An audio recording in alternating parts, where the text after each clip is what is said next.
안녕하십니까. 대학미래연구소 이재진입니다. 오늘은 정시 모집 지원 가능 점수인데요.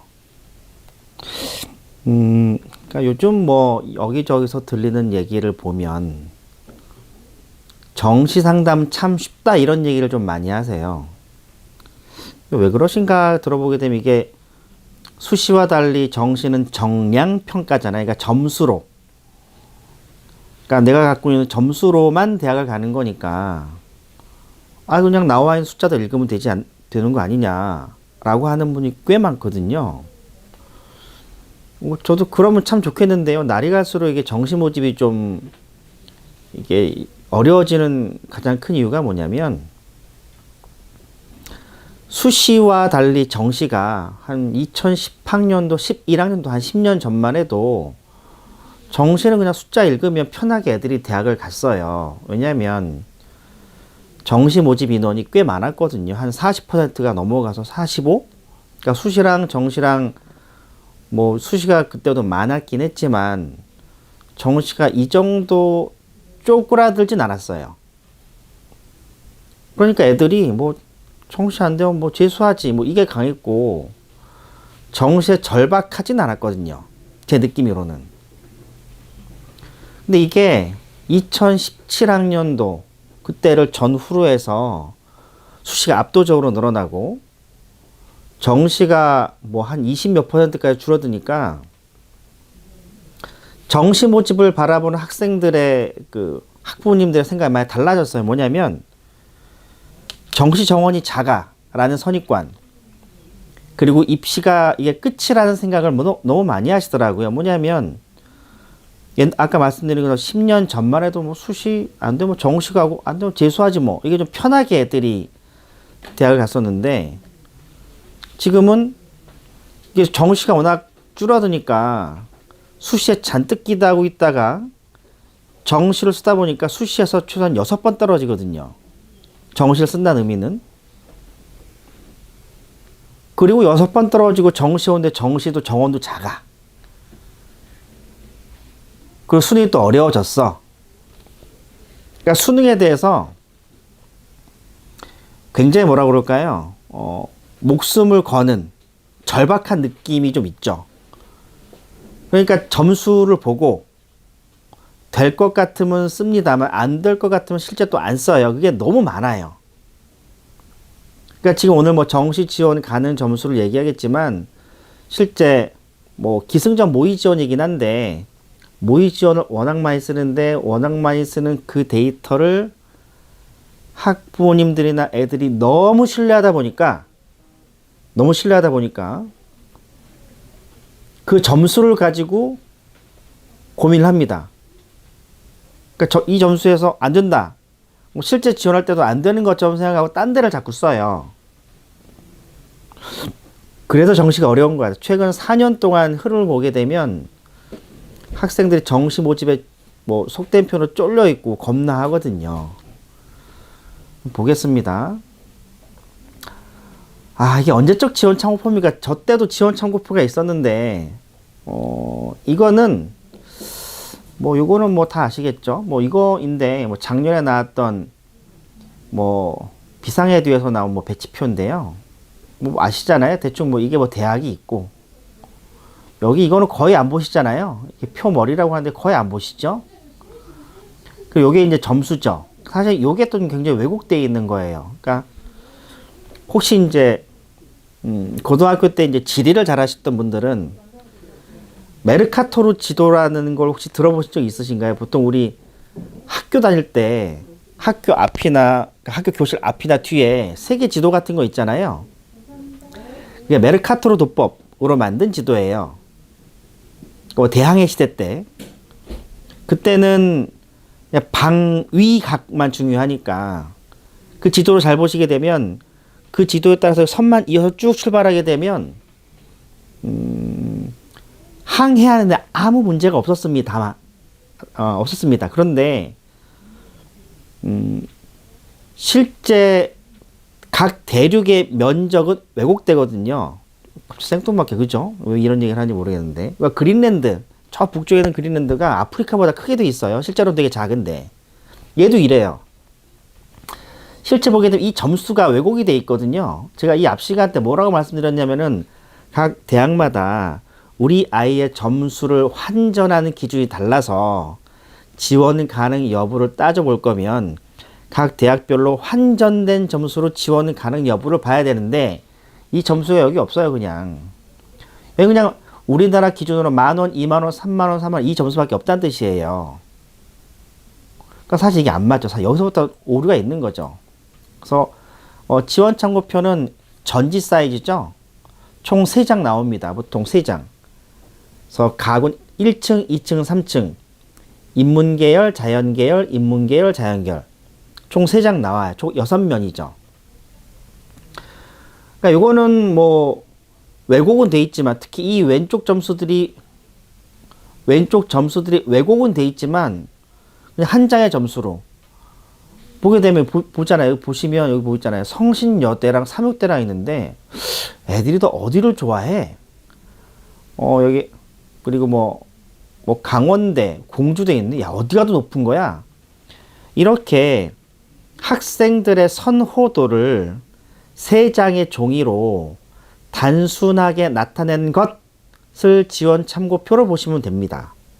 지원 참고표. 그러니까 이거는 저도 예전 입시기한 설명회 있을 때도 그러니까 코로나 전에 제가 언제지? 2017학년도 설명회까지 제가 이제 잠실에서 했었는데 보통 10,000명 정도 오시거든요. 그럼 이 배치표 지원 참고가 제일 먼저 동이 나요. 보통 이렇게 패키지를 해가지고 이렇게 드리죠. 저게 제작 단가가 얼마 안 돼요. 500원인가? 한 세트 하나에 500원도 안 됐던 기억이 나요. 근데 이게 입시기관들은 사실 이거 되게 만들기 싫거든요. 저도 이게 예전 입시기관 있을 때 이걸 안 만들어 볼 생각도 했었고 했는데 이게 입시는 매년 그 이용하는 분들이 달라지잖아요.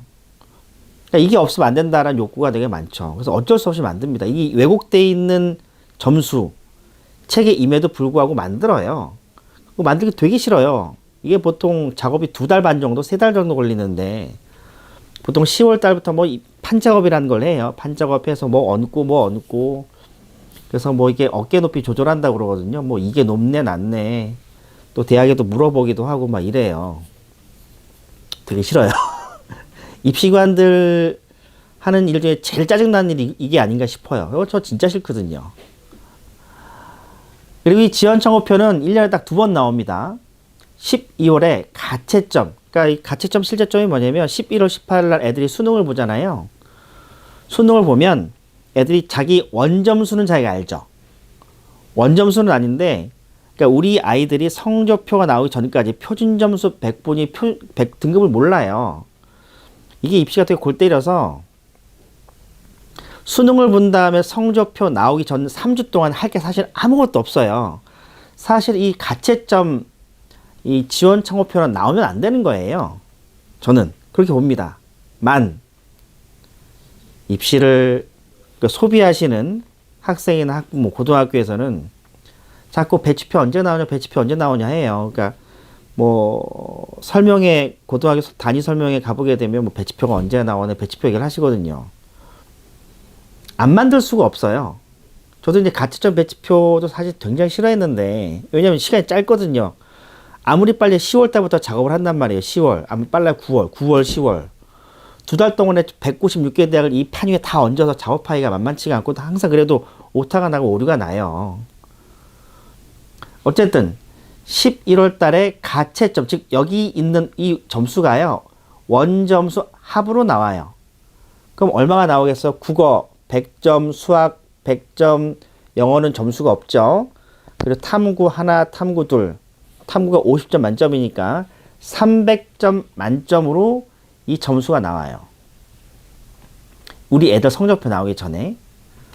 그리고 12월에 실제점. 우리 애들이 성적표가 나오잖아요. 보통 11월 첫째 주 수요일 날 성적표가 나오는데 성적표가 나오게 되면 보통 입시기관들 11월 수요일 날 오전에 그 언론사로부터 받거든요. 그러면 작업을 빨리 해요.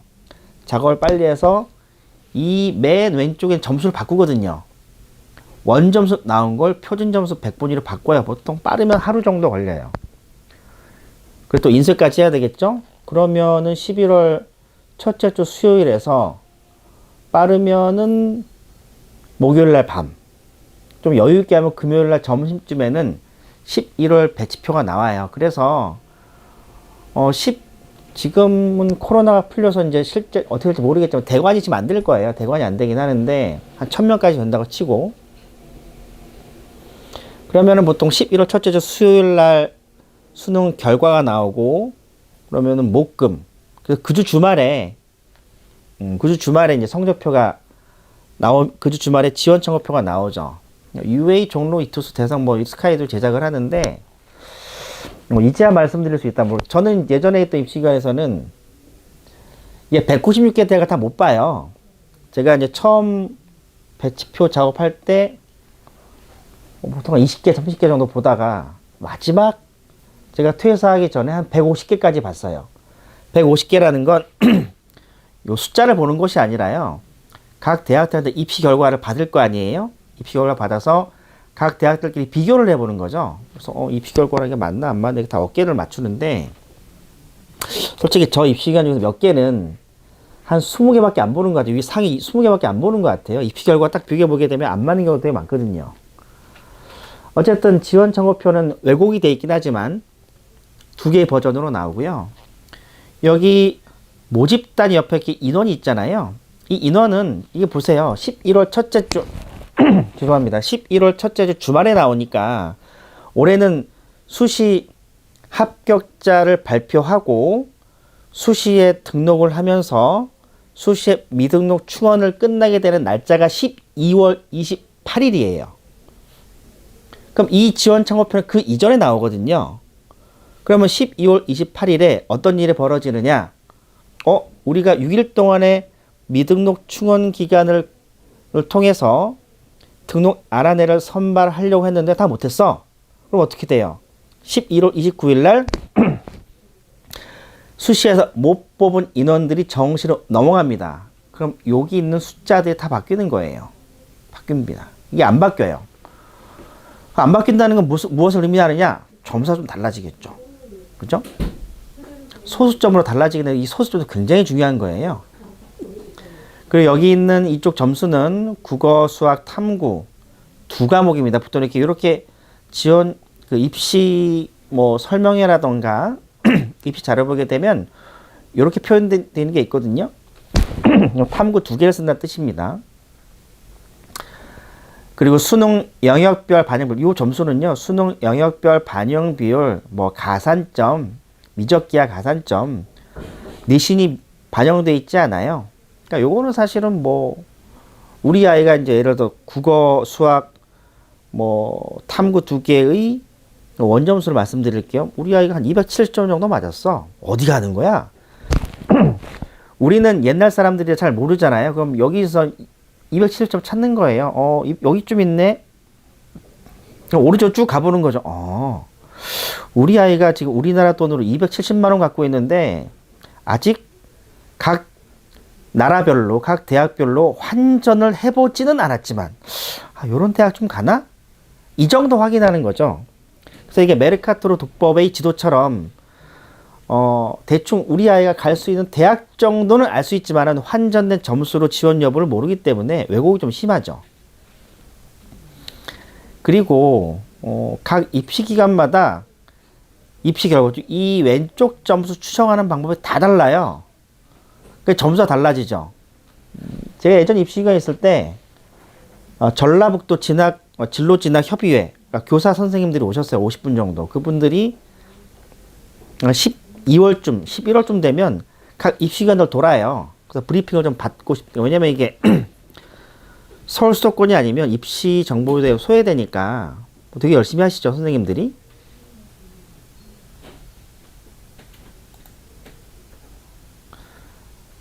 그래서 이제 오셔서 무슨 질문 제일 많이 하시냐면 요거 어떻게 하느냐, 이 점수 어떻게 내느냐고 물어봐요. 뭐 이거 틀리고 학교 선생님들도 이제 중등 진로 진학 협의회 선생님들도 각 분과 선생님들이 계셔서 이거 추정하거든요. 그러니까 고등학교 같은 경우는 저 어떻게 하냐면은 전년도 각 재학생들 DB를 모아요. 학생들 DB를 모아요. DB를 모아서 이제 보통 10만 건 정도 되거든요. 10만 건 정도 가지고 뭐 어떻게 해서 수시 합격자 빼고 뭐 해가지고 그걸 추정을 합니다. 그러기도 하고, 여기 아까 위에 말씀드린 입시기관 중에서는 고등학교에서 DB를 사는 경우도 있어요. 한 10,000건 정도 사는 경우도 있어요. 뭐 제가 전에 있던 회사들은 회기 분석을 좀 했어요. 회기 분석.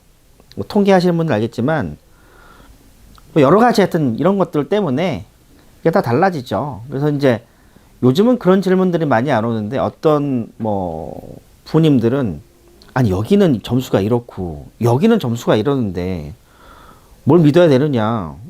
뭐 그거는 저는 뭐 이 지원 창구별 저는 신뢰하지 않습니다. 그냥 한 번 정도 정시를 처음 하시는 분들한테는 한 번 정도 보면 좋을 자료지. 뭐 이게 뭐 당락을 결정한다 그러긴 어려워요. 왜냐하면 정시의 대상은 모의지원이기 때문에 사실은 뭐 이거는 뭐 네. 이게 이제 표멀이라고 하죠. 뭐 이런 것들이 있는데 이건 뭐 이 지원 창구표 이 정도 있다 정도 보시면 되고요. 뭐 표준 점수 뭐 100분위 등급, 그러니까 영어 등급, 영어 이제 9개 등급 나오니까 여기 밑에 써놔요. 근데 이거는 뭐 참고만 하시고 뭐 이 점수 계산하고 참고만 정도 하시고요. 딱 네, 이거는 뭐 한 몇 년 전만 해도 이제 코로나 전에는 이런 알바도 있었어요. 보통 뭐 제가 예전에 했던 회사는 실채점 설명회 12월에 하는 설명회를 좀 크게 하는 회사였거든요. 왜냐면 그 회사는 그렇게 할 수밖에 없는 구조라. 뭐 다른 입시기관들은 모두 11월 달에 좀 많이 하고, 어쨌든 11월, 12월 설명회 때 보통 한 몇천 명 이상 들어갈 수 있는 공간이 서울에 많지 않아요. 서울에. 보통 잠실 정도 있고, 일산에 킨텍스 있고요. 대학에서는 한양대 체육관밖에 사실은 없어요. 생각해보기에 뭐 경희대 뭐 평화의 전당? 그러니까 대학도 왜냐면 몇천 명 정도 들어갈 수 있는 공간을 유지하고 뭐 하는데 돈이 많이 들잖아요. 대학에서는 보통 대관을 해주는 데가 보통 이화여대. 이화여대는 제가 예전 회사 있을 때 물어봤더니 이거 대관이 안 돼요. 왜냐하면 공연이 많이 잡혀 있어서 대관이 안 됩니다. 보통 하는 게 이제 경희대, 그 다음에 한양대. 사실 뭐 그다음 없어. 서울 지역 31개 대학 중에서 대관을 할 수 있는 데는 거기밖에 없고요. 아니면은 뭐 코엑스 비싸요. 코엑스 되게 비쌉니다. 예전 회사에서 한번 해봤는데 되게 비싸더라고요. 아니면 잠실에 있는 체육관들이 몇 개 있죠. 학생체육관, 실내체육관 뭐 이 정도 손꼽아요. 또 고등학교 같은 경우에는 진선여고 뭐 이 정도 있죠. 숙명여고 이런데 고등학교는 그래도 1,000단 약간 넘어가니까. 무슨 말씀을 드리려냐면은 그 입시기관들의 설명할 때 그 지원 창구표 나눠주잖아요.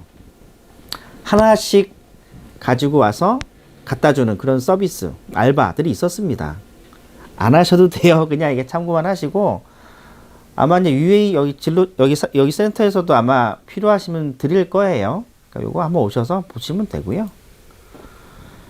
요거는 이제 뭐냐면 이게 비상에듀랑 이투스라고 이제 UA 걸 갖고 오고 싶어서 UA 제가 PDF를 못 찾아가지고 이걸 했습니다. 뭘 해봤냐면 두 개 회사 같은 경우에는 이 두 개 회사 같은 경우 이게 지금 비상의 이투스인데 전남대입니다. 그러니까 지역 거점 공립대의 입시 결과와 비교하는 건 지역 거점 공립대들이 대체로 입시 결과를 우리가 이해하기 좋게 보통 가공을 잘해서 놉니다. 전남대 같은 경우는 국어교육 이렇게 돼 있죠. 그러면 과연 여기 374가 있잖아요. 그죠? 여기가 374거든요. 그럼 여기가 364예요. 그럼 여기 점수 어떻게 될까요? 이거 실제 10개로 쪼개면 돼요. 이제 작업할 때도 이 등간격으로 쪼개게 되면 점수가 뜨거든요. 그럼 전남대 국어교육은 이게 지금 보게 되면 여기가 262니까 여기 국어교육 같은 바로 밑에 있으니까 261 정도 되겠죠. 261 정도. 이 투수는 여기보다 위에 있어요. 여기는 뭐 380 저 위에 있겠네요. 그죠? 두 개 회사인데 달라요. 그리고 보시게 되면 경영 위에 또 점수가 두 개 정도 비죠? 여기가 381이면 여기 380일 거고 표준 점수로 벌써 여기 다르잖아요. 여기는 이 투수는 380점 정도 경영학부 나왔고 여기는 374보다 밑에 있어요. 그 순서 볼까? 국교 밑에 경영 밑에 행정이에요. 여기는 국교 밑에 경영 밑에 역사교육. 행정 여기 있죠. 이거는 제가 이 두 개 회사가 어떻게 했는지는 잘 모르겠지만 제가 예전에 있던 회사에는 각 대학교에서 입시 결과를 받아요. 그리고 입학처에 물어봅니다. 여긴 뭐 어떤 회사인데 입시기관인데 지원 참고표 작업을 하려고 한다. 그럼 우리가 이 학과 순서를 전년도 입시 결과와 동일하게 작업을 해도 되겠습니까? 라고 물어봐요. 실제. 뭐 그렇게 하라고 하는 대학들도 있고 아니 몇 개가 좀 그러니까 몇 개는 좀 이러이러한 이유로 이 순서를 바꿨으면 좋겠다 하는 대학들도 좀 있습니다. 그럼 바꾸거든요. 이 두 개에서 어떻게 하는지 잘 모르겠어요. 그러니까 이 입시 결과랑 비교를 해봐야 되는데, 그러니까 2021학년도의 지원 참고표는 보통 2020 전년도의 입시 결과를 가지고 고민을 하거든요. 보통 제 경험상으로는 2020학년도 입시 결과를 대부분 그러니까 그냥 그대로 갖다 씁니다. 아니면 조금 입시 결과 터무니없이 낮거나 터무니없이 높게 되면 해당 대학교 입학처에 문의를 해서 이렇게 조정하겠다라고 얘기를 하거든요. 조정한 차이가 있을 것 같기는 합니다. 자, 어쨌든 그럼 2021학년도 때 이렇게 지원 참고표가 나왔는데 실제 국어교육학과의 입시 결과를 보게 되면 어떻게 되어 있냐면 국어 82, 수학 86, 이거 83이에요. 이거 다 더하게 되면 251 정도 나오거든요. 뭐 최종 등록자 70% 컷. 그러니까 뭐 정원이 지금 여기 몇 명 있습니까? 여기 8명인가 실제로 10명이 될 거예요. 그냥 뭐 10명 중에 7, 이거 뭐 최종 등록자가 더 뒤로 빠졌겠지만 뭐 7등 성적 이 251이에요. 여기 아까 보셨죠? 여기가 260이고 그럼 261일 텐데 이 숫자와 비교해보게 되면 이 투수는 이거보다 더 높을 거 아니에요. 실제로는 이래요. 작년 같은 경우는 학령 인구가 또 줄었죠. 입시로 많이 떨어졌죠. 그러니까 실제 입시 결과가 왜곡이 됐잖아요. 이런 것들이. 그렇다고 이 두 개 회사 틀린 게 아니에요. 두 개 회사가 최선을 다해서 학령 인구가 감소하고 뭐 이러이런 여러 이유로 최대한 점수를 만들어서 했죠. 근데 이거를 맞출 수가 없는 거예요. 지원 참고표는. 이거 지원 참고표 어떤 지도라니까요. 내비게이션과 다르죠. 내비게이션은 실시간 교통량을 감안해서 뭐 어디로 가라 해서 잘 알려주는데 뭐 지원 참고표는 그냥 뭐 종이잖아요. 이걸 가지고 뭐 2월 인원 반영되어 있는 것도 아니고 뭐 정시에 지원자들 심리가 반영되어 있는 것도 아니기 때문에 이거는 뭐 그러니까 만약에 우리 아이가 만약에 260점 정도 국어 수학 탐구를 합쳐보니까 뭐 100분이니까 260점 정도 나왔는데 260점 가지고 딱 쓰려보니까 불안하네 쓰면 안 되겠다 이렇게 생각하시는 건 바보 같다는 짓이에요. 실제 이 종이로 이루어진 지원 참고표 점수보다 우리 아이가 낮다 할지라도 각 대학마다 환전 점수 체계가 다르잖아요.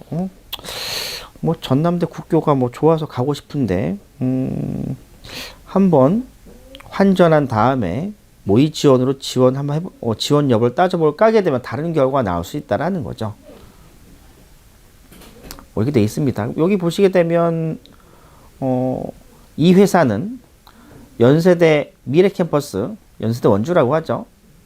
여기 간호학과 하고 여기 좀 비슷하게 좀 작업을 해놨네요. 그러니까 같은 선상에 있다라는 것은 선호도가 비슷하다. 뭐 이런 의미라고 보시면 됩니다. 지역거점 공립대. 그러니까 올해 조금 염려되는 게 작년에도 뭐 이런 기사가 많이 났잖아요. 뭐 지역거점 공립대가 뭐 성적이 떨어져서 뭐 어쩌고 뭐 이렇게 된다는 얘기죠. 이거 보세요. 이게 지금 작년에 입시 결과잖아요. 그럼 전남대 같은 경우 혹시 이제 이 줌 영상을 보시는 분 중에서 전남대 나오신 분도 계시겠죠? 볼게요. 보게 되면 지구과학교육과 같은 경우에는 국어 100분위가 3등급이 안 나와요. 여기 3등급 안 나오죠? 그럼 여기는 등급으로 보면 4등급이에요, 지금.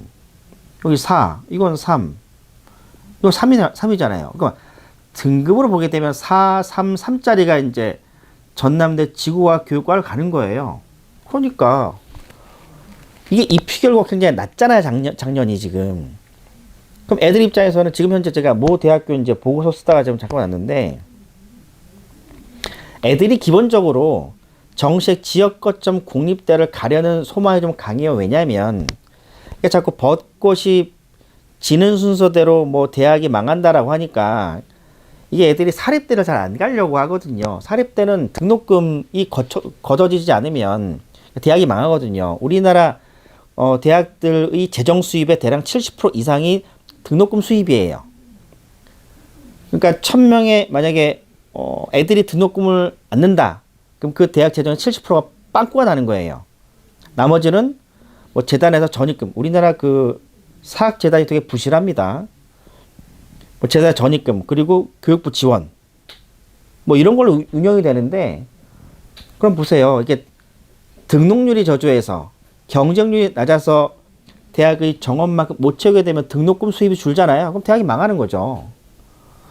그런데 국립대는 다르잖아요. 정부에서 100% 보조가 되는 거잖아요. 그러니까 망할 리가 없죠. 자, 그러면 작년에는 입시 결과가 이렇게 낮았단 말이죠. 그죠?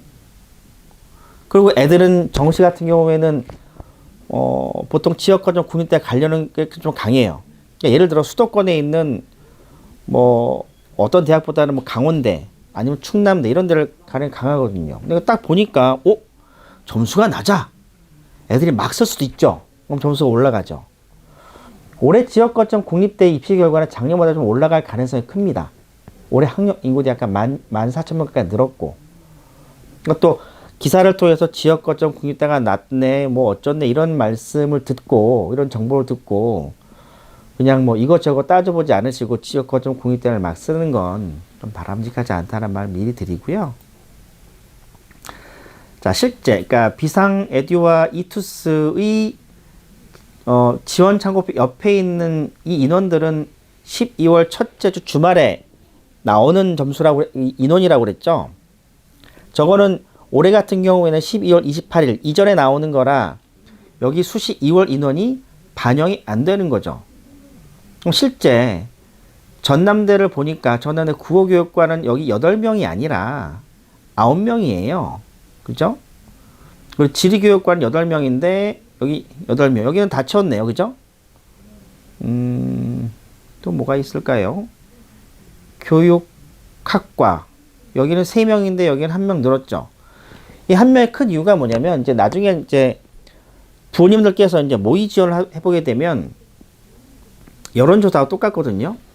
보통 이제 어떻게 되냐면은 여기 모의 지원에 4명 정원에 10명 정도는 아니더라도 8명 정도는 모의 지원을 합니다.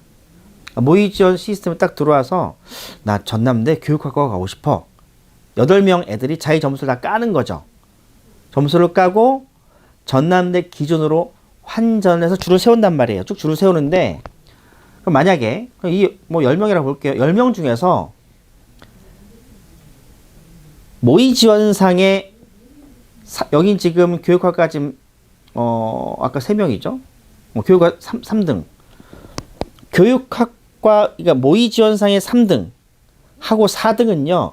느낌이 완전 달라요. 왜냐면 내가 표본 깐 것 중에서 3등이면 최초 합격이 되는 거잖아요. 요 기준으로는. 그럼 4등은 최초 합격이 안 되는 거죠. 여론조사 같은 뒤에 설명드리겠습니다. 모의 지원에서 3등은 나는 최초 합격이 될 거야 라고 안도의 한숨을 쉬겠지만 4등은 나는 4등이니까 얘는 예비 1번이잖아요. 그럼 얘는 심리적으로 쫄려서 못 쓴단 말이에요. 그러니까 정시는 이게 자꾸 점수로 이해하시는데 점수가 아니라 사실 등수거든요. 그러니까 등수니까 모의 지원이 파워풀한 거예요. 모의 지원은 점수를 가지고 아이들을 등수를 매겨서 합격, 불합격을 알려주거든요. 그러니까 이 인원이 되게 중요한 거죠. 이 인원에 따라서 내가 3등이냐 4등이냐에 따라서 최초 합격이냐 예비 1번이냐 갈라지는데, 그럼 사실은 이 지원 창구표 상의 점수는, 이 모집 인원은 참고만 할 뿐이지만 실제로 이게 당락을 가르는 데는 이게 제일 중요하거든요. 근데 모의 지원은 이 2월 인원까지 반영해서 등수에 맞게끔 줄을 세운 다음에 합격, 불합격을 판단합니다. 모의 지원 되게 어려워요. 저도 한 10몇 년째 보고 있지만, 제가 모의 지원을 처음 본 게 2008학년도 등급제 때부터 봤거든요. 14년? 그런가요? 2022학년도니까 한 15년 봤네요. 그래, 아직도 좀 겁나요. 모의 지원 볼 때도 거의 많이 납니다. 자, 그리고 또 가채점 배치표하고 실제점 배치표 11월 달 나오는 것하고, 자, 이거 가채점 배치표가 왜 필요할까요? 가장 큰 이유는요, 좋은 대학들, 그러니까 예를 들어서 뭐 연대는 아니겠군요. 연대가 좋은 데 아니라는 것이 아니라 11월 수능, 그러니까 11월 18일, 올해 기준으로 11월 18일 이후에 논술을 보거나 면접을 보는 대학들 같은 경우에는 애들 입장 이럴 수 있잖아요. 수능을 딱 봤어. 네, 그런데 한양대 논술을 지원했어요. 잠깐, 이 점수로 한양대 논술을 가야 돼 말아야 돼? 이럴 때는 이 점수가 좀 왜곡돼 있다 할지라도, 이 점수가 좀 왜곡돼 있지 할지라도 가야 되는 거야 말아야 되는 거야? 이런 자료, 왼쪽에 있는 이런 자료라도 없으면 이게 가야 될지 말아야 할지 알 수가 없거든요. 그래서 가채점자 배치표는 11월 그리고 12월 초에 대학별고사 면접이나 논술을 보는 대학들의 응시 여부를 판단해주는 자료가 되죠. 제가 재작년인가 그런 전화를 받아서 아침에 기억이 나요. 자고 있는데 어느 학원 원장님께서 이제 연락이 온 거예요. 이 아이가 인하대 논술을 이제 12월 초인가 인하대 논술을 이제 지원해야 될지 말아야 될지 감이 잘 안 온다. 근데 그분이 이제 등급을 얘기해 주셨거든요. 딱 들어보니까 야, 되게 애매한 아이더라고요. 제가 그래서 이제 뭐라고 말씀드렸냐면, 제가 단순하게 점수 합으로는 제가 판단이 안 되니까 여기 이제 회원 가입하셔서 성적 입력한 다음에 제가 모의 좀 돌려보겠다, 그래 판단 드리겠다 했더니, 그 인하대, 제가 그때 컴퓨터 공학과였던 것 같아요. 컴퓨터 공학과를 가고도 남아요. 직학과 건대나 동대를 쓰기에도 큰 문제가 없는 성적이었어요. 그러니까 되게 다르죠. 그러니까 이 단순하게 점수 합이나 등급으로 봤을 때는 좀 아리까리했던 게, 그 대학 반영 기준에 국수 영탐 반영 비율로 돌려서 환전한 다음에 쭉 줄을 세운 모의 지원에서 이 아이의 지원 여부를 따져보니까 안 가도 되겠더라고요. 얘는 뭐 논술 보러 가지 마시고요, 그냥 정시 때 여기 있으면 될 것 같습니다. 제가 의견을 드렸어요. 그러니까 이 가배치표, 그러니까 이 11월 달에 나오는 가배치표 또는 11월에 진행되는 모의 지원은요, 아까 말씀드린 그런 경우에는 도움이 되죠. 사실은 뭐 요거 도움되는 또 이것도 있어요. 우리나라 사람들 성격이 급하잖아요. 그러니까 이때 성적표를 보고 이제 한 3주 동안 고민을 하는 거죠. 가배치표 성적을 딱 가지고 어디 쓸지를 고민하는 거예요. 그 다음에 실제적 성적표가 나오고 또 고민을 하고. 그럼 보세요. 애들이 보통 올해 같은 경우 11월 18일 날 수능을 보고 11월 첫째 주 수능 성적표 나올 때까지 애들은 놀러 다니겠지만 부모들은 공부를 하죠. 3주 동안 열심히 공부한단 말이에요. 그리고 성적표가 나온 다음에 또 죽어라고 설명회 찾아다니고 죽어라고 모의원 찾아다니면서 올해 12월 29일인가 28일인가 28일부터 원서 접수하죠. 거의 2달 동안 이것만 보는 거야. 이것만 계속 보는 거예요. 가배지표도 보고 실배지표도 보고 막 그러는데 자, 이게 우리나라만큼 입시에 관심을 갖고 있는 나라가 얼마큼 되나 잘 모르겠습니다. 여기 얘기 잠깐 빗나갔는데 가배지표 11월 달에 나와요. 그리고 12월에 실배지표 하는데 저도 예전 그 입시가 있을 때 가배지표가 나오게 되면 뭐 이게 유의도 마찬가지고 제가 전에 있던 기관도 마찬가지고 이게 대학들과의 관계가 있어서 나오면 각 대학교 다 보내요. 영업자들 원수업선 영업자들 보낸단 말이에요. 그럼 각 대학들 요건 좀 괜찮아 라고 왜냐면 괜찮아라고 하는 게 자신들의 갖고 있는 입시 결과와 비교했을 때 무리 없이 낮네? 너무 박해. 또는 학과 설이 좀 안 맞는 것 같아. 라고 피드백이 오는 경우도 있습니다. 가배지표를 보고. 보세요. 건대 같은 경우에 요 회사는 11월 달에 이렇게 놨다가 12월에는 바뀌죠. 바뀐단 말이에요. 그럼 이것만 가지고 판단해 보게 되면 이때 작업했을 때 이 입시 결과를 뭐 잘못 봤던가 또는 대학 측에서 새로운 자료를 줘서 아마 이렇게 바꿨던가 그랬을 가능성이 높죠. 그리고 여기도 보세요. 여기 한 칸 띄워져 있잖아요. 그러니까 이것들이 아주 많지는 않아요. 많지는 않지만 뭐 아주 뭐 그런 경우가 없다고 할 수는 없죠. 가배지표하고 실배지표의 차이는 조금씩 있습니다만 급격한 차이는 없어요. 이거는 뭐 대학들의 의사가 부정한 의사는 사실은 아니죠. 대학교에서 갖고 있는 데이터를 기준으로 입시기관에 요청할 수 있고 그 요청을 입시기관이 억셉트 할 수도 있고 그냥 뭐 참고만 할 수도 있고 뭐 요 회사 같은 경우는 굉장히 잘 대학의 요구를 반영해줬죠. 왜냐면 이 대학의 요구가 무리하게 보이지 않거든요. 왜냐면 제가 봤을 때도 만약에 건대가 이 점수를 봤자 여기까지 끌어올려가지고 야 우리 경희대보다 높아 여기까지 가야 돼 이런 건 아니잖아요. 뭐 보게 되면 경희대 같은 경우 끝선 정도에 좀 걸리죠. 건대가 그죠?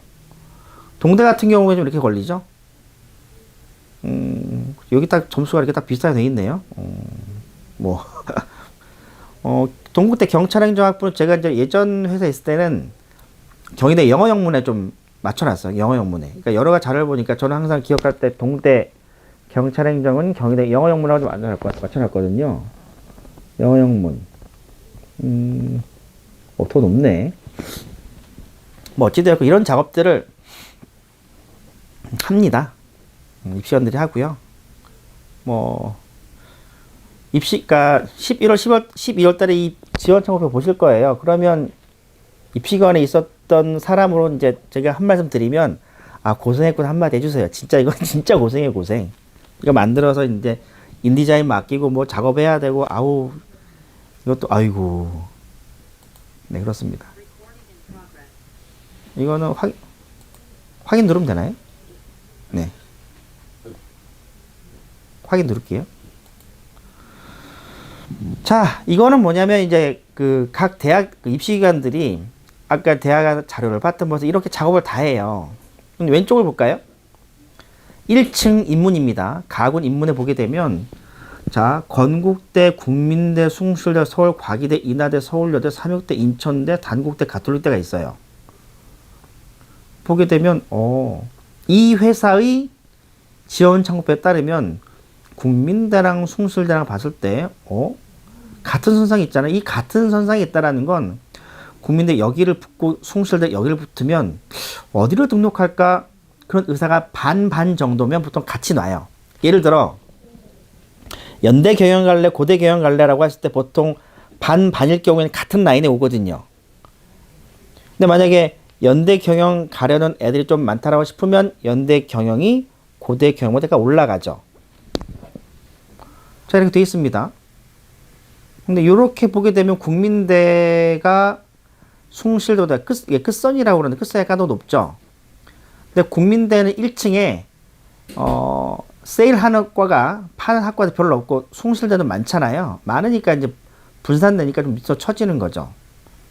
서울과기대 경영은 뭐 국민대, 숭실대 허리 좀 되는 것 같고, 뭐 이거는 빼고, 뭐 인원이 작으니까. 인하대도 국민대, 숭실대 좀 아래 있고, 서울여대 제가 1년에 한 번씩 이런 질문을 받는데요. 서울여대 비하하는 것이 아니라 서울여대가 국립대로 알고 있는 여학생이 간혹 있어요. 이게 학교 앞에 지명이 들어가니까 뭐 청주대, 공주대 그런 데 되게 많거든요. 뭐 경남대 사립대고요. 뭐 청주대도 사립대예요. 여기도 사립대입니다. 간혹 이런 경우도 있더라고요. 삼육대 지역 같은 지역에 있죠. 여기랑 뭐 얼마 공릉동 지나게 되면 육사 가기 전인 게 서울여대, 그 옆에 있는 게 삼육대고, 인천대죠. 단국대, 가톨릭대 이렇게 되어 있고요. 여기는 M사인데 메가스터디인데 좀 달라요. 여기랑. 뭐 제가 예전에 있을 때의 예전 회사 기준으로는 저는 작업을 어떻게 했었냐면 국민대보다 숭실대가 조금 더 높게 잡혔고요. 인하대는 국민대, 숭실대보다 좀 위에 잡았습니다. 저는 제 회사에서는 제가 이제 저도 여러 가지 자료를 보거든요. 뭐 대학 알림이에 나오는 중도 탈락자 확률도 보고 여러 가지 보는데 이건 제 기준이에요. 그러니까 입시의 하나의 현상에 대해서 여러 가지 의견이 나올 수 있으니까 그 의견 중에 하나로 참고해 주시면 될 것 같고요. 건대 제보다 저는 이렇게 요즘 최근 그러니까 대학 알림에 나온 자료와 여러 가지 자료 봤을 때 전 이렇게 좀 봅니다. 여기는 이제 각 다른 입시기관들의 의견이고, 저는 이제 건대, 동대, 홍대, 숙대 같은 그룹이에요. 같은 그룹. 그 밑에 있는 그룹이 전 인하대, 아주대, 에리카, 항공대 이렇게 봅니다. 그리고 숭실대에 같이 껴요. 같은 그룹에.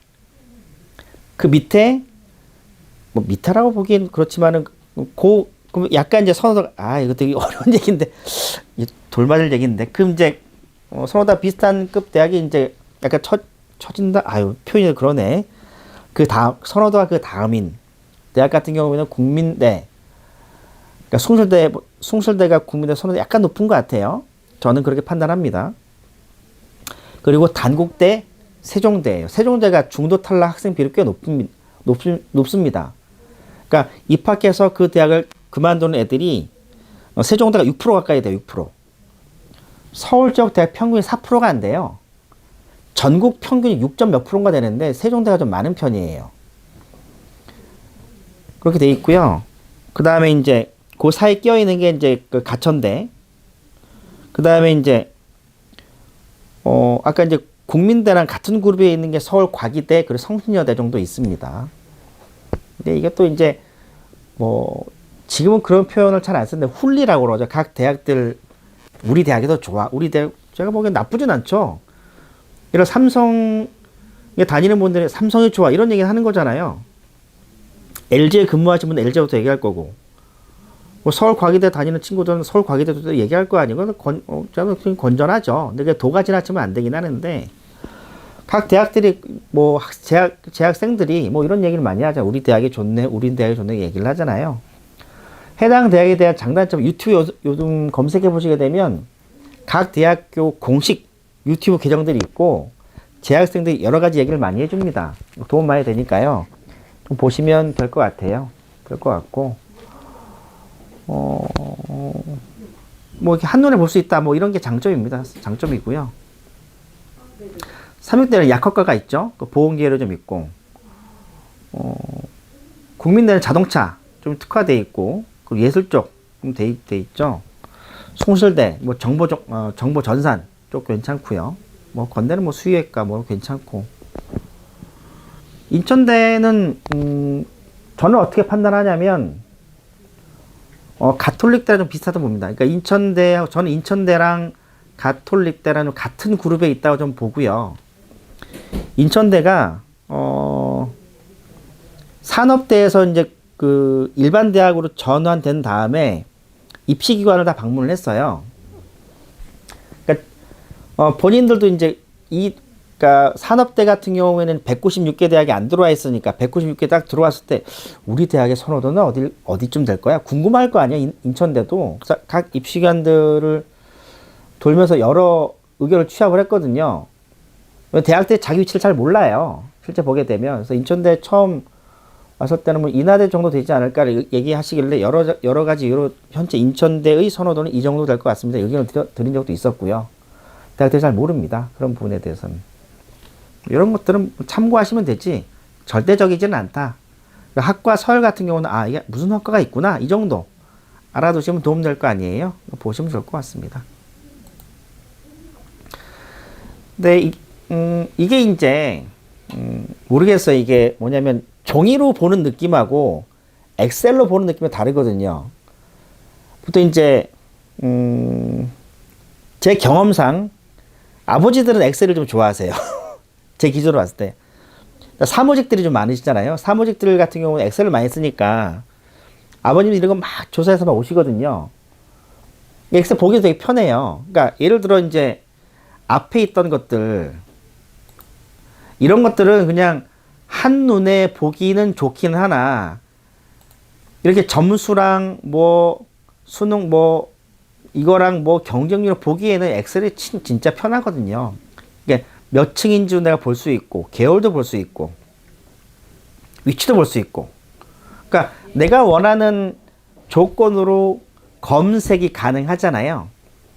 그러니까 12월 그러니까 수능 끝나게 되면 엑셀 지원 참고표라고 구글이나 네이버에 검색을 해보세요. 많이 뜹니다. 많이 뜨고 UA도 있으니까 아마 구하실 수 있으니까요. 이거 보셔도 돼요. 뭐 지원 참고표를 계속 말씀드리고 있습니다. 자, 지원 참고표 얘기를 했습니다. 지원 참고표 얘기를 드렸는데 뭐 결론을 얘기 지어 말하면 이건 왜곡되어 있는 메르카토르 지도와 똑같다. 왜곡되어 있다. 특히 맨 왼쪽에 있는 점수가 각 대학별로 환전된 점수가 아니라 우리나라 원화로만 되어 있어서 각 대학별 기준으로는 알 수가 없다. 하지만 그럼에도 불구하고 지원 참고표가 아직도 여전히 학생 학부모 일선 고등학교에서 필요성을 느끼는 이유 중에 하나는 매년 수험생들은 바뀌잖아요. 매년 수험생들은 바뀌는데 그 수험생들이 처음에 입시를 준비할 때 가장 기본적인 베이직한 자료가 지원 참고표로 보는 게 맞지 않을까 해요. 뭐 저도 최근에도 이제 입시 치를 때 매년 배치표를 보더라고요. 쭉 봐서 내가 어디 갈 수 있지? 이 정도로부터 출발합니다. 즉 내가 어디쯤에 있는지 나의 객관적인 위치를 어렴풋하게나마 알 수 있는 자료가 지원 참고표다. 근데 한계점이 너무 명확해요. 저기가 뭐 2월 인원도 반영 안 돼 있지, 입시 결과랑 잘 맞지도 않지, 뭐 그리고 이게 저기 점수로만 돼 있고 등수로 안 돼 있으니까 사실 그 2차원 평면에 애들의 등수나 이런 것들 얘기해 줄 수가 없잖아요. 한계점이 명확하죠. 그러나 저거라도 없으면 이 어려운 입시에서 뭔가 애들이 준비하기에는 쉽지 않다. 뭐 이런 얘기입니다. 근데 저 지원 참고표는 입시기관 입장 굉장히 부담이에요. 연고대는 안 볼 것 같죠? 봅니다. 연고대도 이제 지원 참고표 나오면 갖고 오라 뭐 보내달라는 얘기를 해요. 봅니다. 제가 뭐 연고대 말고 다른 대학 들어보니까 서울에 있는 7개 대학 중에 한 곳은 총장한테 보고자료를 만드나 봐요. 그러니까 시중에 있는 입시기관들을 쭉 각 자기를 대학 기준에 가지고 쭉 만들어서 총장한테 보고를 하나 봐요. 뭐 그런 것도 있고 해요. 총장들이 저보다 나이가 많으신 분들 있잖아요. 아직도 옛날 거기서 못 벗어나고 계신 분들도 있고 막 그렇습니다. 자, 이제 그 의식의 흐름에 따라서 이제 볼 텐데, 맨 처음에 이제 저 첫 시간에 뭐 했습니까? 우리 애들이 성적표 받게 되면 성적표에 뭐가 있는지를 맞잖아요. 표준점수 100분이 등급이 있네. 이런 게 있구나. 표준점수가 뭐야? 표준점수 얘기했고, 이 전 시간에 마지막 변환 표준점수 얘기 나와서 제가 부연 설명 좀 드리게 되면, 교육과정평가원, 수능을 출제하는 교육과정평가원이 탐구 난이도에 대한 유불리 때문에 표준 점수를 사용한다고 말을 했잖아요. 근데 변환 표준 점수라는 건 교육부, 그러니까 교육과정평가원이 만들어내는 점수가 아니라요. 각 대학입니다. 그러니까 수능을 출제하는 교육과정평가원이 채점해서 결과까지 제공을 하는데 그 결과를 서울대나 연고대나 대학들이 다시 한번 변환하는 작업을 거칩니다.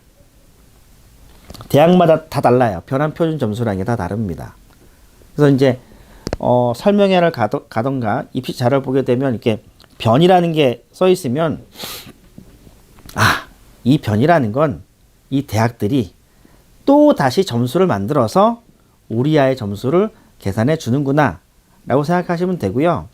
이 변이가 어감이 이상하지. 이 변을 쓰는 대학들은 좋은 대학들밖에 없어요.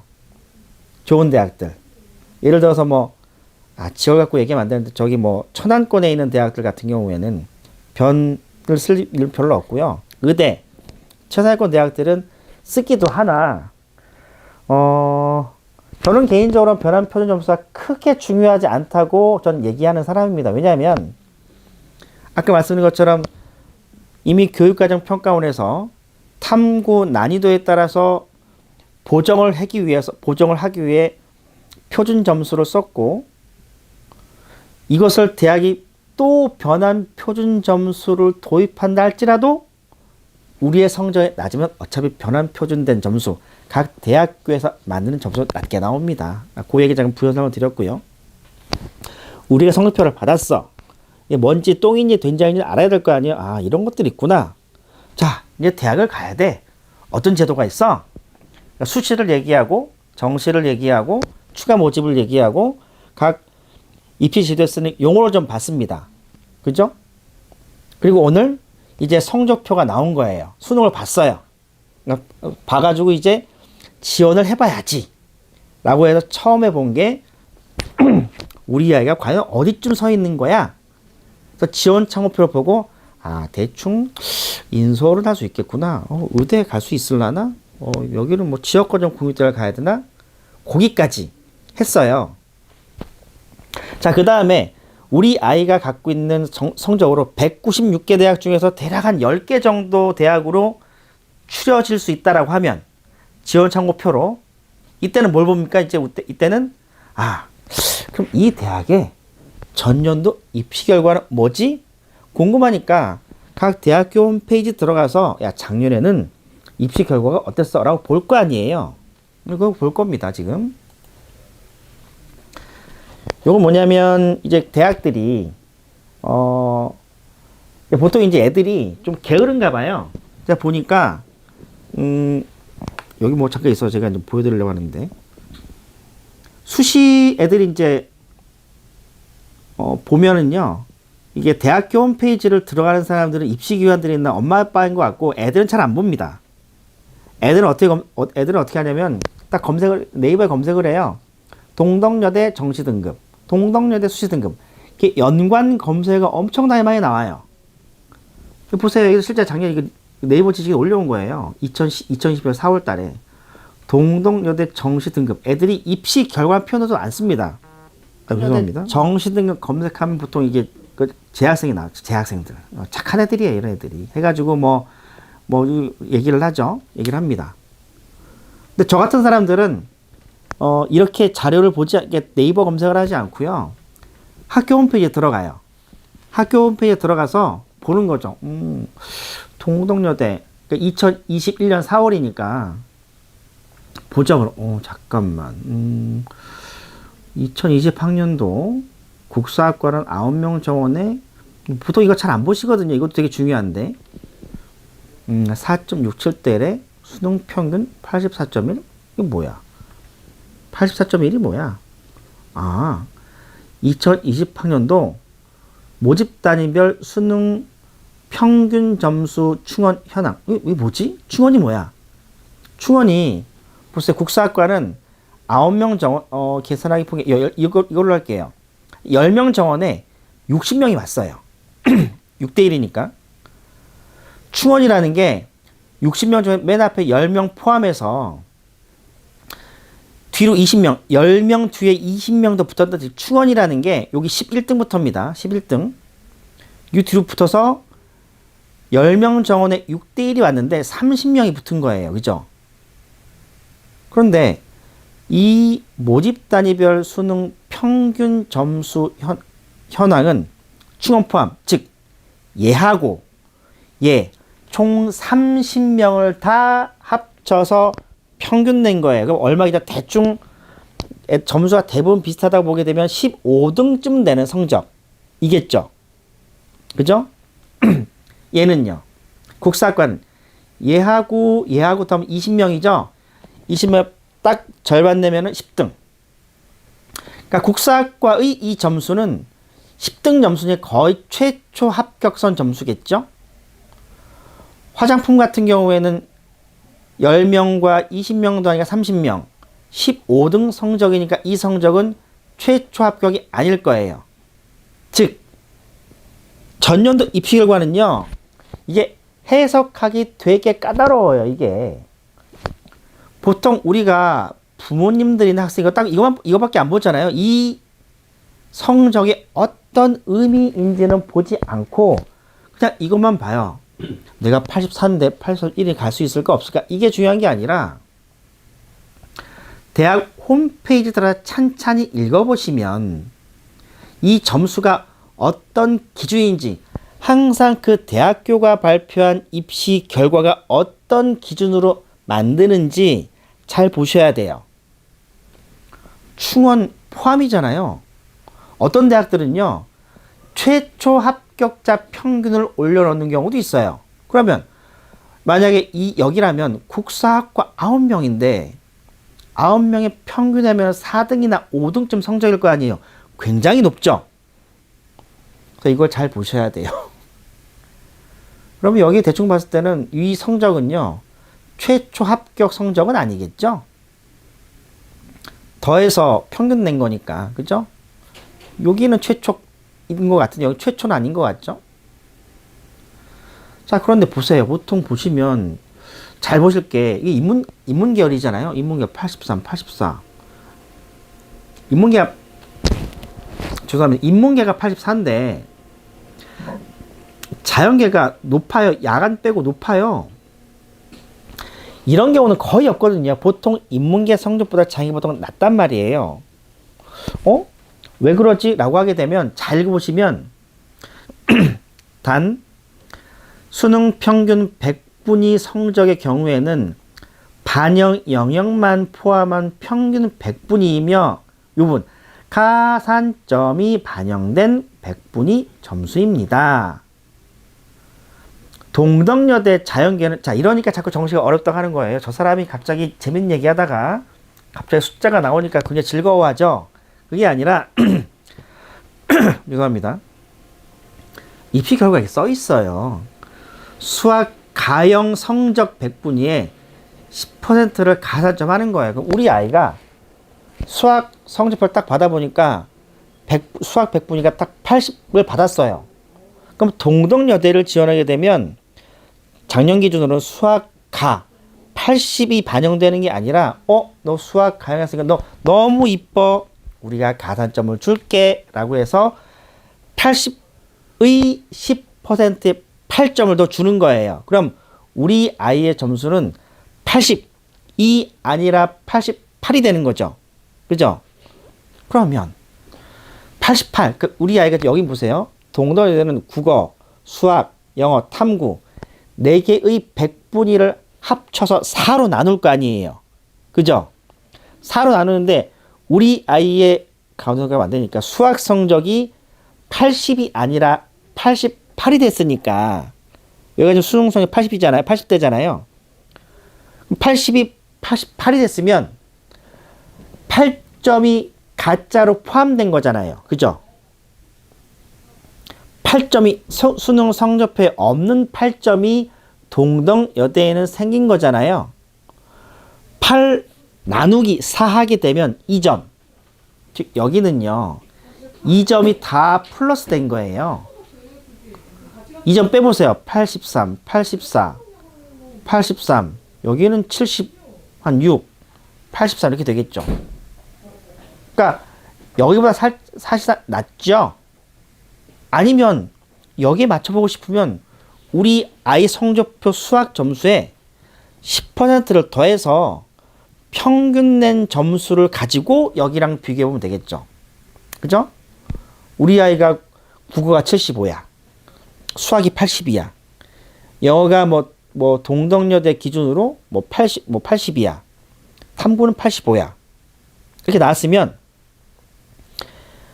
국어, 영어, 탐구는 두고 수학이 80점이니까 성적표에는 80점이지만 동덕여대 지원할 때는 88이 나오니까 88로 해서 이 네 과목을 합한 다음에 4로 나누고 그 우리 아이의 동덕여대 기준의 수능 평균 100분이랑 얘랑 비교해 보는 거예요.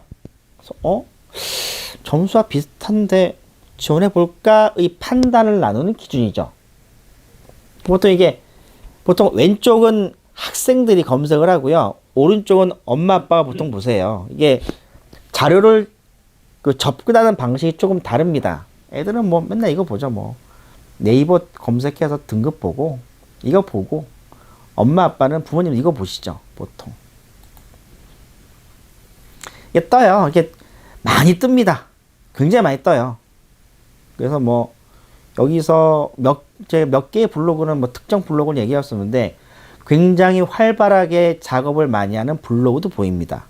보게 되면 별거 없어요. 그냥 각 대학교 홈페이지에 있는 입시 결과를 캡처 따와가지고 자기 블로그에 올리는 거예요. 그럼 그냥 단지 이제 저런 블로그는 조금 부연 설명이 좀 들어가거든요. 근데 이것도 요즘에는 유튜브를 보게 되면 이거 설명 잘 해놓잖아요. 근데 유튜브도 잘 보셔야 돼요. 유튜브도 그냥 입시 결과를 그대로 갖다 놓고 읽는 사람이 있고 그걸 해석해 주는 사람도 있고 여러 가지가 있거든요. 그것들을 좀 감안하시면 되고요. 애들은 어쨌든 뭐 이렇게 본다 뭐 이런 의미입니다. 요즘에는 또 이제 부모님들께서 어디가 검색하면 그냥 어디가 검색하죠 뜨죠. 그래서 어디가를 검색해 보시게 되면 대학별 점수가 또 떠요. 또 이걸 또 정리를 해서 수시 때도 제가 이런 분들 여러 분 봤는데 수시에 우리 아이가 갈 수 있는 대학들. 근데 어디가 같은 경우에는 아까 그 종이 지원 참고표와 다르게 환전도 해주거든요. 수시도 환전을 해주고 정시도 환전을 해줍니다. 환전한 거하고 작년 결과랑 비교해서 유불리를 따져주는데 뭐 뒤에 설명드리겠지만 작년 입시 결과는 이것도 참고 사항이에요. 그러니까 이게 제가 정시할 때 욕을 많이 먹는 이유가 뭐냐면 제가 이제 연구소 유튜브에 작년에 이제 어떤 걸 썼냐면 정시 때 표본 분석 중요하지 않다. 변표 중요하지 않다. 전년도 입시 결과 중요하지 않다. 뭐 이런 얘기 했더니 댓글이 저놈 새끼는 뒤 상담하려고 뭐 다른 사람들이 중요하다고 하는 것들 다 중요하지 않다고 얘기한다. 나쁜 놈이다. 이렇게 댓글 단 분들 계시거든요. 저는 사실 중요하다고 생각하진 않아요. 왜냐하면 지금 말씀드리는 이 입시 결과는 작년 거잖아요. 작년과 동일하게 모든 조건들이 충족이 되면 믿을만해요. 근데 상당수의 학교 선생님들은 이 전년도 입시 결과를 매우 신봉하거든요. 그 대학 특히 정시 같은 경우에는 야 니들이 입시 결과 공개 주제 안 해서 정시가 깜깜이다라고 하는데 대학들이 최선을 다해서 공개를 해요. 그래도 어렵다라고 하거든요. 왜냐면 이게 되게 어려운 게 뭐냐면 이게 수시는 정성평가, 제가 맨 첫 시간 때 말씀드린 것처럼 정성평가라 상담사의 면책특권이 대단히 강해요. 떨어져도 네 책임이야 라고 할 수 있는데 이거는 내 책임이거든요. 그러니까 되게 어려운 거예요. 그러니까 내가 책임지기 싫으니까 공개를 최대한 많이 해라 이렇게 전 이해가 되거든요. 굳이 저걸 봐도 왜냐면 보세요. 올해 같은 경우에는 전년도 입시 결과를 신뢰하기 굉장히 어려운 구조가 수능 점수 체계가 완전 달라졌잖아요.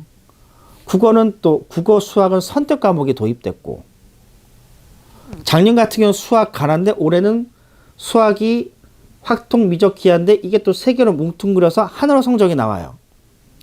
작년엔 수학 점수가 2개, 올해는 수학 점수가 1개예요.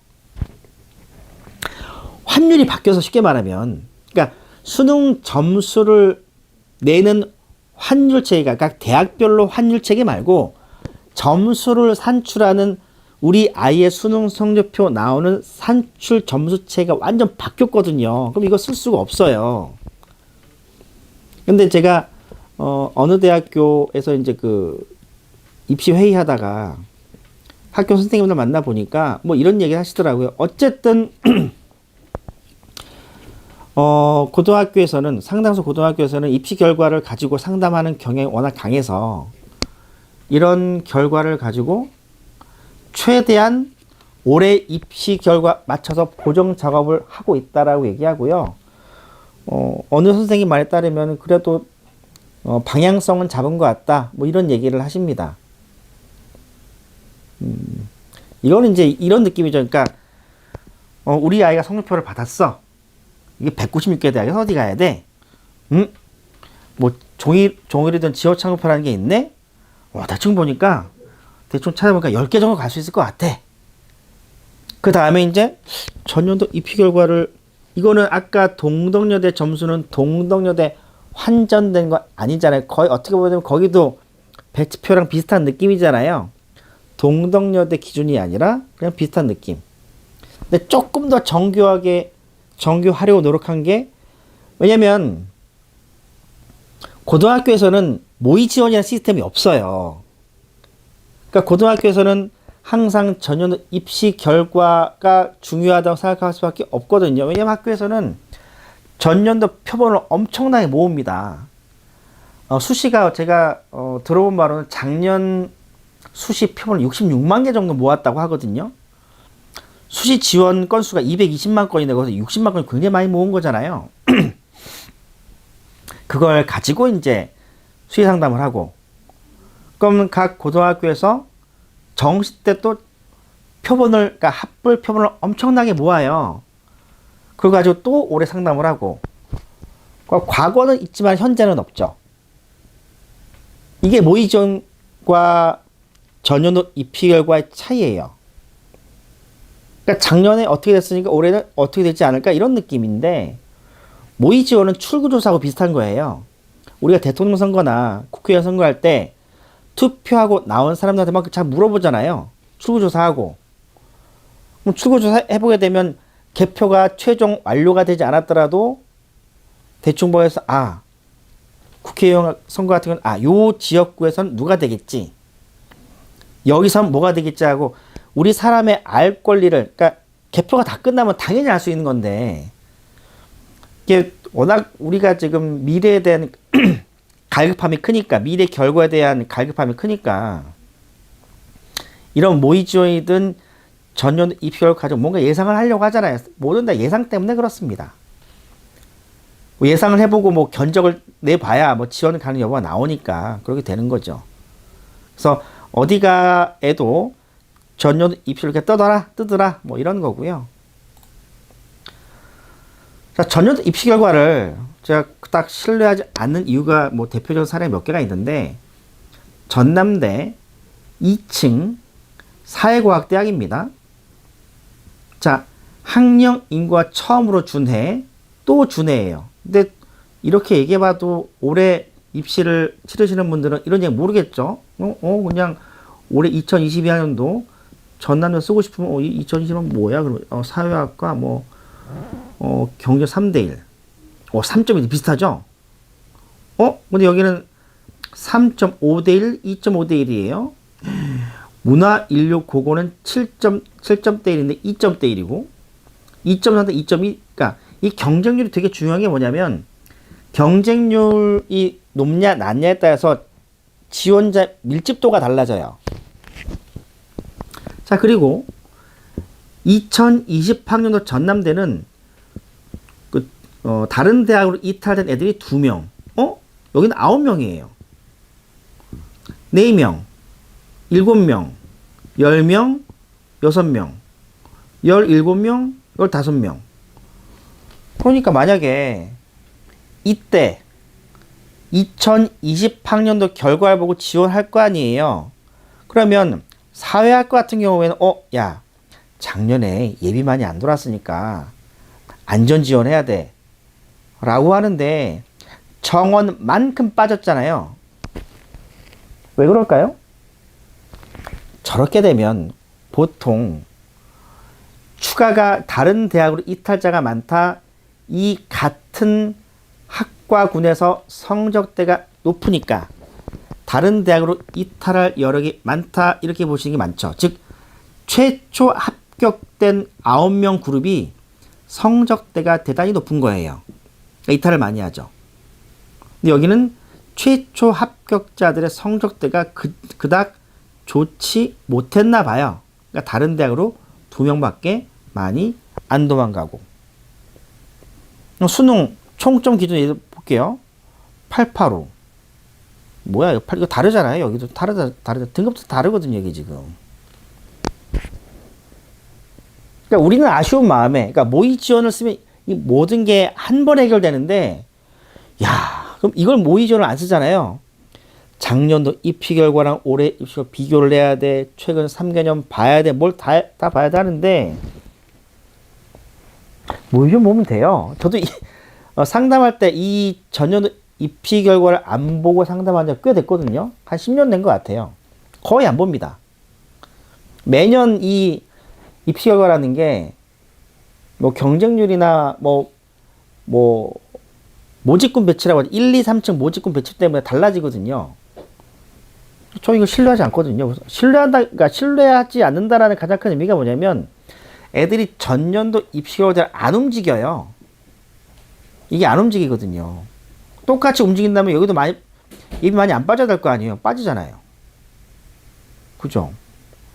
10명에 여기는 10명에 70%가 나갔고 이건 10명에 40%가 나갔어요. 그 등수가 중요하다니까요.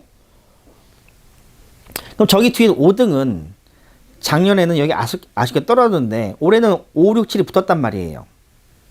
어이구, 느낌 완전 다르죠. 그래서 저는 전년도 입시 결과를 참고만 하지.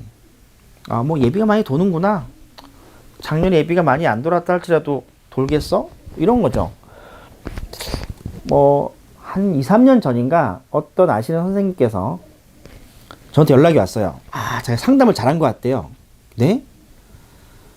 국민대 무슨 어문계열학과 쓰셨는데 경쟁률이 한 3대1 정도 나왔대요. 제 옛날 기억으로. 근데 전년도 입시 결과 보니까 그 학과가 3배수까지 빠졌대요. 그러니까 10명 정원에 30명까지 빠졌다는 거죠. 이 학생 성적이 너무 낮았는데 붙을 것 같다고 얘기를 하시더라고요. 다시 한번. 그러니까 작년 기준으로, 그러니까 2020학년 기준으로, 요걸로 설명드릴 2020학년 기준으로 10명 정원에 30명까지 빠졌던 어떤 학과가 있었습니다. 근데 2021학년 때 그 학과를 썼더니 경쟁률이 낮게 나온 거예요. 3점 몇 대를 나온 거예요. 그러면 작년과 동일한 현상이 벌어진다면 3점 몇 대 1인데 작년만큼 빠져주게 되면 미달이잖아요.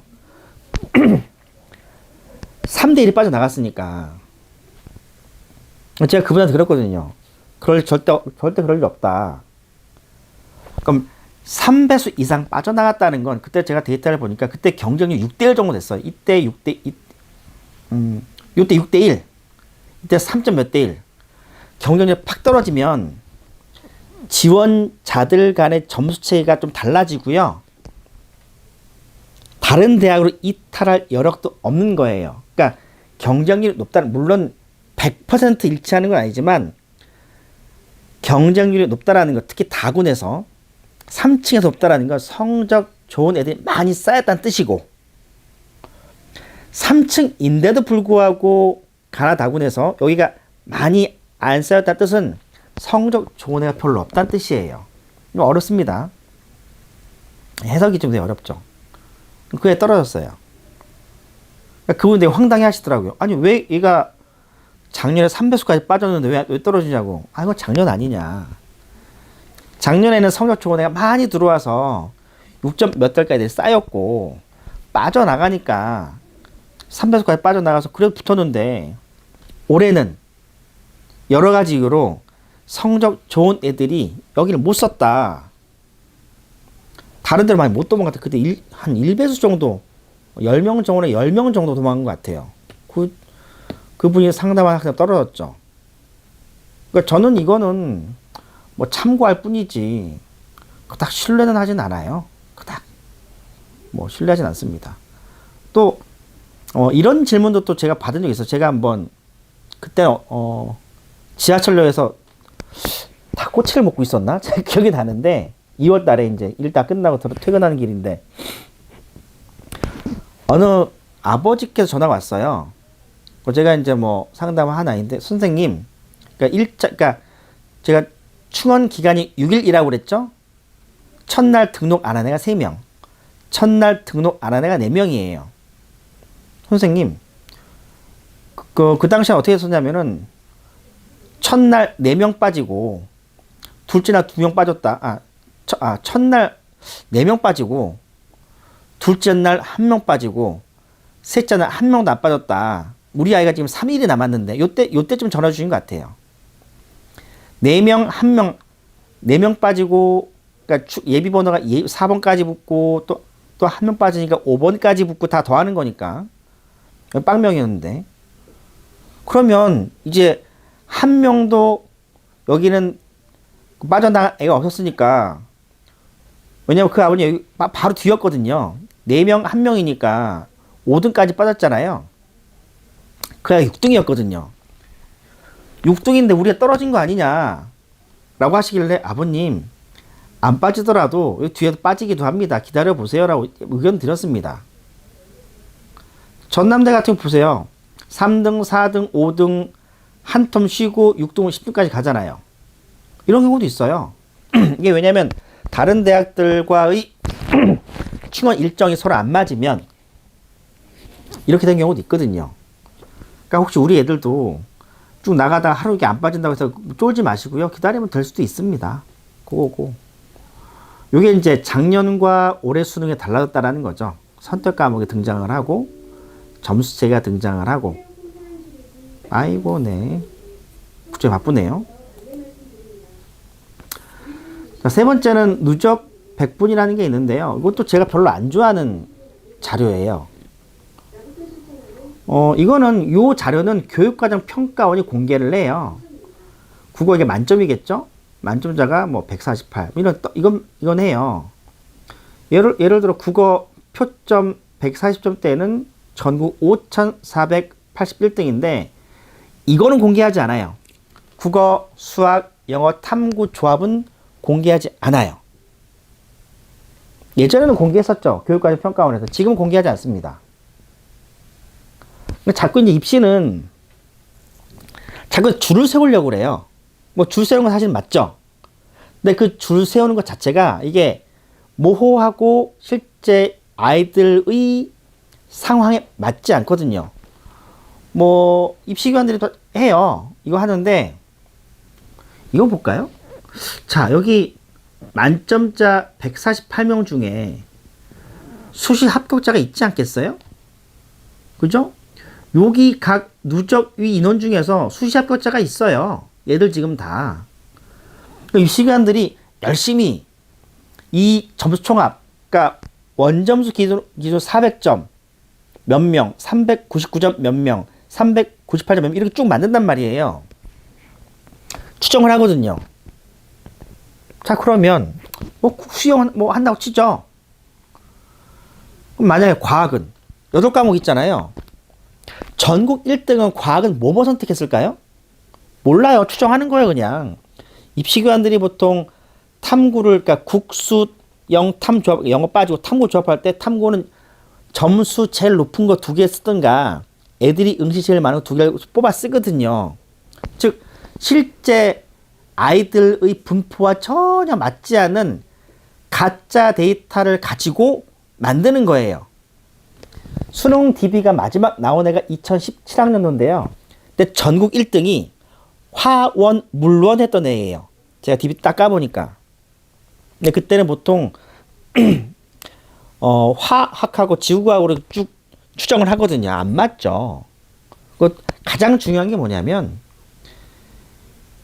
애들이 자기 등수를 몰라요. 애들이 보통 어떤 표현, 오르비나 이런 데 어떤 쓰냐면 저는 뭐 상위 누적 0.5%인데요. 이런 표현을 써요. 저는 상위 뭐 0.8%예요. 0.8% 이런 표현 쓰거든요. 애들이 다 자기 등수를 알아요? 모르죠. 그러니까 수시 합격자도 포함되어 있고 애들이 어떤 탐구를 그러니까 하나의 기준으로 줄을 세워야 될 거 아니에요. 배치표처럼. 탐구 조합도 말도 안 되고 해서 저도 이거는 애들이 상담할 때 뭐 부모님들이 얘기하고 오시면 그냥 좀 무시해요. 안 맞는다. 뭐 이투스 같은 데 가장 활발하게 내죠. 국어 수학 탐구 419 상위 누적 0.008% 이게 만들어요. 최선을 다하니까 입시기관들은 사실 이것도 만들기 싫죠. 리스크가 너무 크거든요. 틀리면 욕 바가지로 먹잖아요. 진짜 그렇다니까. 이게 제가 예전에 했던 입시기관도 이걸 발표하는데 어떤 아이가 이제 컴플레인이 들어온 거예요. 내가 상위 누적 2000등인데 경희대가 떨어졌다 이러면서 들어오는 거예요. 제가 설명을 해줬죠. 네가 2000등이라도 이러해서 떨어질 수밖에 없다니까. 애가 수긍을 하더라고요. 그러니까 입시기관도 이렇게 누적을 만들어내기는 해요. 뭐 점수 합대로 뭐 몇 점, 몇 프로 이렇게 하긴 하죠. 얘는 이 420, 11에 0.14 얘는요. 이 애들 중에 수시 합격자도 있을 거 아니에요. 그리고 얘는 과연 탐구 뭐 봤을까요? 탐구가 왜 중요하냐면 출제 난이도 때문에 유불리가 갈리잖아요. 유불리가 갈리기 때문에 어떤 탐구를 했느냐에 따라 등수가 갈리거든요. 근데 입시관은 그것까지 못해요. 그런데 이렇게 하는 이유가 뭐냐면 이게 제가 그때 입시관을 안 하려고 그랬는데 계속 컴플레인 들어오는 거예요. 왜 니들 서비스 안 하냐. 상위 누적 서비스 안 하냐. 그러니까 하는 거예요. 굉장히 부정확해도 어쩔 수가 없는 거죠. 뭐 이렇게 애들이 이렇게 해요. 뭐 이렇게 이렇게 검색하면 나오거든요. 근데 이 글에 댓글 보면은 어떤 게 있냐면 내가 상위 누적 얼마였는데 실제 써보니까 떨어졌다. 이게 반영 비율을 무시할 수 없구나. 뭐 이런 얘기가 나옵니다. 앞에 있는 것도 반영 비율, 국수 영탐 반영 비율 무시하고 나오는 거예요. 뭐 저는 뭐 이것도 뭐 그냥 그런가 보다 하지. 뭐 이게 절대적이라고 생각하진 않습니다. 뭐 이것도 그냥 참고삼아요. 참고삼아. 이게 이런 대학이 있구나. 입시 결과가 이랬구나. 뭐 이 정도까지 보시면 될 것 같습니다. 저는 그닥 뭐. 이게 제가 이거 말씀드렸는데 어차피 애들은 모의 지원 따라서 움직여요.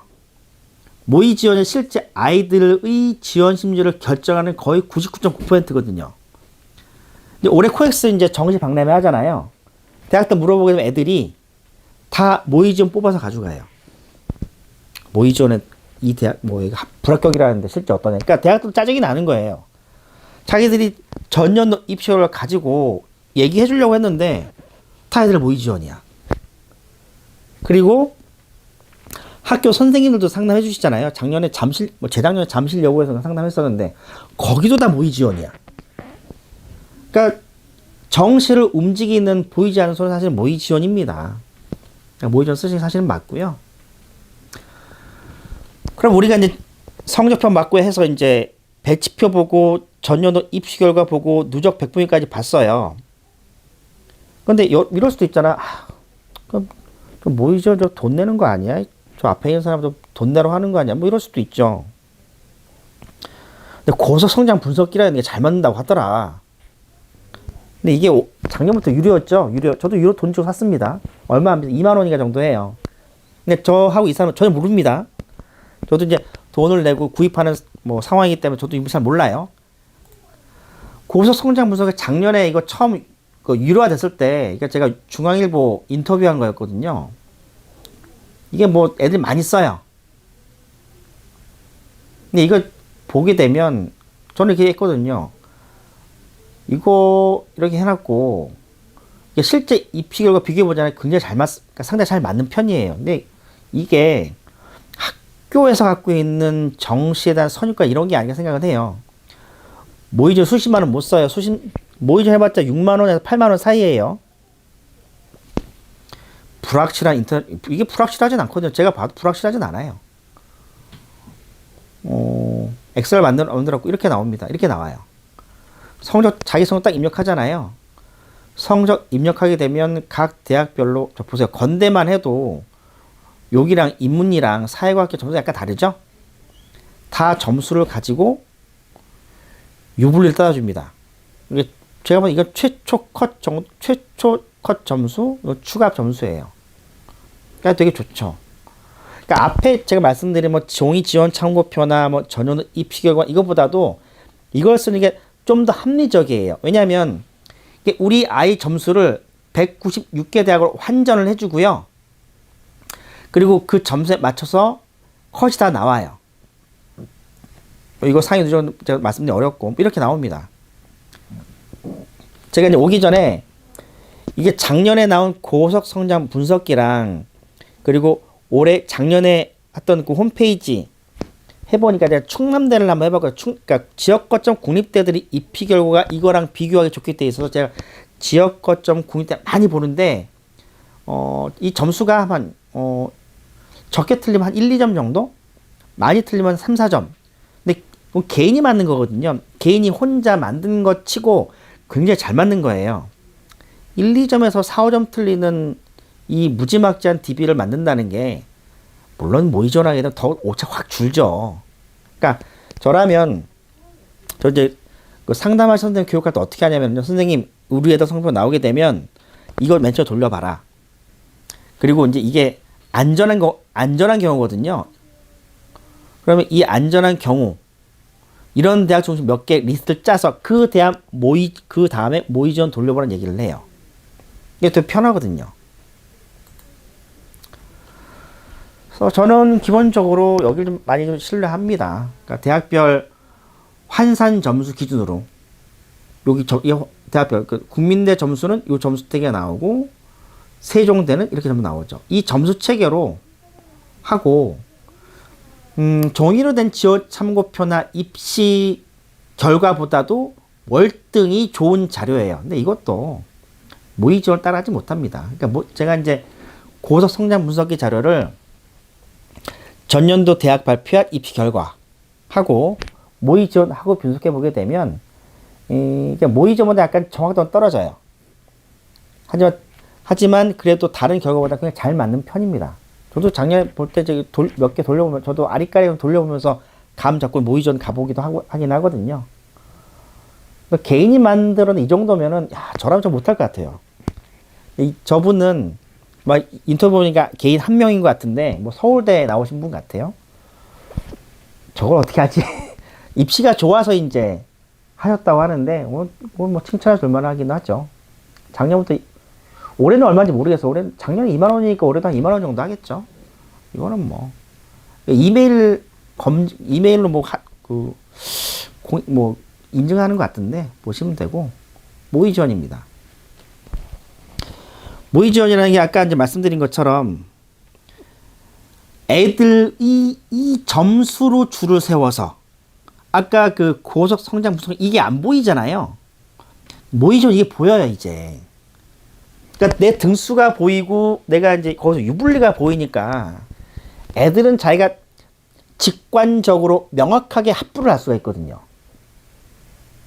그러니까 저는 한 14년 쓰고 있지 그 모의지원을 14년 정도 쓰고 있지만 좀 굉장히 좋은 자료로 생각을 해요.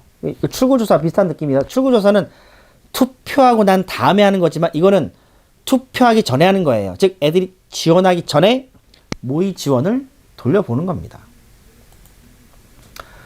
위에도 이렇게 하죠. 위에도 최초컷, 최종컷 하고 해서 하고요. 표본은 대략 회사마다 좀 다르긴 한데 5만 명 정도에서 15만 명 정도 사이로 추정을 하고요. 표본은 그러니까 이게 저 표본을 잘 이해하셔야 되는데 여론조사라는 게 통계가 많으면 우리가 그러니까 현상을 잘 이해할 수 있잖아요. 대통령 선거할 때 투표인이 한 2,500만이라면 우리가 2,500만 명 출구 조사하면 돼요. 그럼 무조건 맞을 거 아니에요. 근데 그게 아니라 굉장히 적은 숫자 한 몇십만 건을 가지고 추정을 하잖아요. 여기도 비슷해요. 근데 이게 정시 모의 지원은 어느 정도 파워풀하냐면 정시 지원자가 14만에서 16만 사이에요. 실제 보세요. 수능을 50만 응시하고 수시 합격자 25만 빠져나가고 2, 3년제 전문제 빠져나가고 딱 남는 게 15만, 16만이에요. 근데 모의 지원하는 애들이 보통 15만, 16만이에요. 그 중에서 절반 정도 결제하거든요. 그러니까 정시를 내가 쓴다라고 했을 때 모의 지원을 하지 않는다? 떨어지기 딱 쉽습니다. 그러니까 동대문이 좋은 게 뭐냐면은 우리가 상담해 줄 때 그냥 앞에 말한 것처럼 다른 뭐 엉뚱한 자료라는 것이 아니라 모의 지원을 해서 애들 상담해 주는 거잖아요. 그러니까 사실은 굉장히 합리적이고 리즈너블한 시스템으로 올해 기준에 맞춰서 올해 트렌드에 맞춰서 상담을 해주는 거니까 사실은 도움이 많이 되는 거죠.